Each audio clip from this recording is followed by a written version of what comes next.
2 days after the Cessna seaplane plunged into the water off Rottnest Island, killing 3 people, authorities went to the ocean floor for answers. This is obviously quite a delicate operation. One, we want to do as little additional damage to that aircraft as we raise it, but equally there's a number of components within the aircraft that we want to get to as quickly as we can.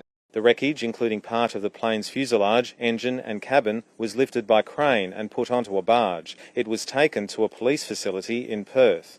The priorities are the recovery of recording devices such as mobile phones, cameras and monitoring equipment.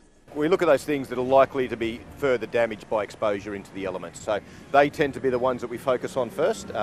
We know where they are, we know how to get them out quite quickly. Police divers had already recovered the bodies of 3 people. The 34-year-old West Australian pilot, James Wong, a Swiss woman and a Danish man, both in their 60s. 4 others were rescued and airlifted to Perth. Witnesses told the ABC it was horrifying to watch. As it was taking off, it sort of lifted, and then unfortunately I think the howling southerly caught the right wing and lifted the plane, and the left wing touched the water, and the whole plane span around and just went sort of a nosedive into the water.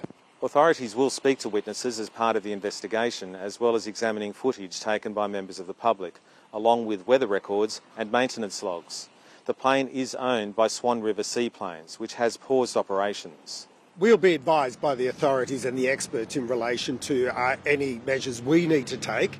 If any lessons can be learnt from it, then they certainly will be, and will be put in place by the government in the form of any new regulations that are required. The ATSB will deliver its preliminary report containing only factual information in the next 2 months. A final report with a full analysis of the crash and safety findings will take longer. David Webber, ABC News, Rottnest Island.